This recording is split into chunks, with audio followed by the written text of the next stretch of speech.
থেকে এই মাছগুলো আমি কিনে নিয়ে এসেছি। এই দেখো, এটা হচ্ছে সিলভার কাপ মাছ, আর এটা হচ্ছে ভোলা মাছ, আর এটা হচ্ছে লহরা মাছ।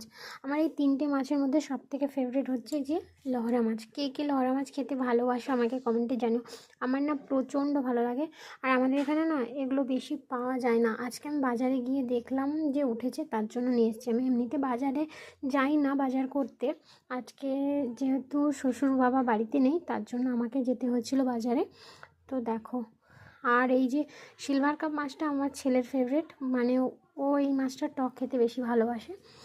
ভোলা মাছ উঠেছিল, নিয়ে এসেছি। আর এই মাছটা দেখে আমি আর মানে নিজেকে ঠিক রাখতে পারিনি, আমি নিয়েই চলে এসেছি। আমার বাবা বাড়ি গেলে সবসময় আমি মাকে বলি যে এই মাছটা নিয়ে আসবে। মা, বাবা যখন বেঁচে ছিল বাবাও চলে যেত বাজারে আমি গেলেই এই মাছটা কেনার জন্য। এখন মাও নিয়ে আসে, ভাইকে বললে ভাই নিয়ে আসে। আমার প্রচণ্ড একটা পছন্দের মাছ এটা। চলো টাটা, ভিডিওটা ভালো লাগলে পাশে দেখো।